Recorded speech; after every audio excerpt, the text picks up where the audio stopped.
Come on into the kitchen. I got a delicious comfort food and budget friendly meal I'm going to show you right now. So for this recipe, we're going to start with about 1.25 pounds of cube steaks. It's about 4 cube steaks.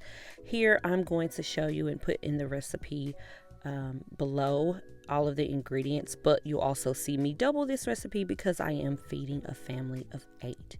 Now I love this meal and I love this particular cut of meat for things like, I know people do chicken fried steaks, but cube steaks are really easy in the way that I'm going to show you how to do it here. So first I am just seasoning this up just with some salt and pepper first. And then, like I said, I like this cut because it's very inexpensive at the grocery store. So it's something that I can put together very delicious, but it's not going to break the bank.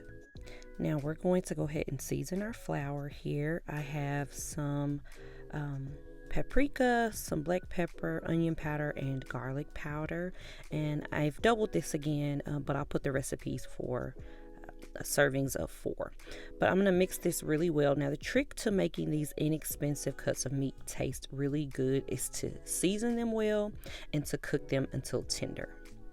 Now we're just going to lightly dredge this in the flour a little bit, and then I have a hot skillet, my skillet heating up on the stove with a little bit of oil, but I'm just going to go ahead and dredge all of these very lightly. We're going to do a light fry on it just so that we can get that good gravy. We're not worrying about it being deep fried, just a little bit. So again, I got the pan heated here about medium heat, and right now I have some organic canola oil in the pan, but of course use whatever you have.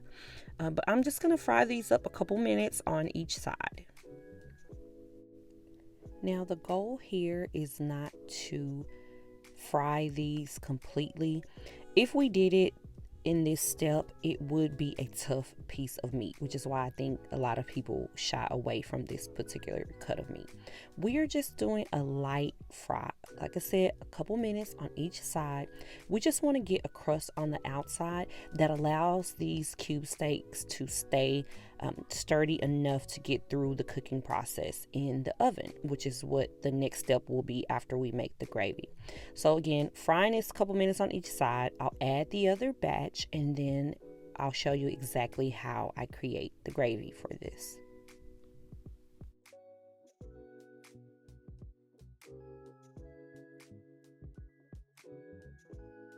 Now we're going to get started on the gravy.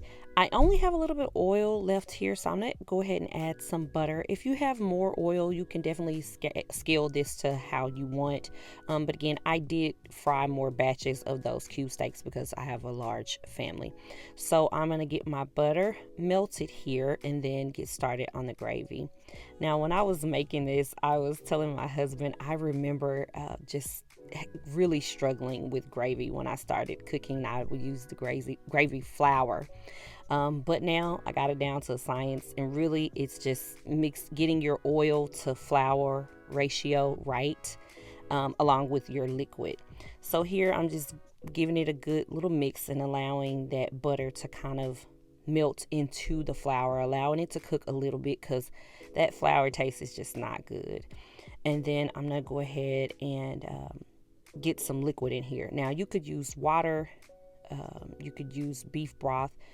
Either will be delicious. I'm all about just using whatever you have on hand. This particular day I did have some beef broth, so that's what I'm gonna get in. Again, tip on the gravy, just keep stirring. If it's too thick, add some more. You can't really add less, but there are ways around it. But yeah, just go a little bit at a time. I'm going to get this mixed really well and then allow it to come up to a boil so I can see the consistency to make sure it's right. Now, this next step is completely optional, but I like to add a little bit of beef bouillon to help the beefy flavor of my gravy here. And you definitely can taste this and adjust for seasonings at this point. This is a good consistency that I like here. It's very smooth and velvety, so we are going to get ready for the next step. Here are those cube steaks that we reserved earlier in the pan, ready to go in the oven. I am just going to pour the gravy on top of it, and then I like to make sure that everything gets coated so it cooks completely and that it is all in contact with the gravy. And then the last step I like to do is just put a large sliced onion on top.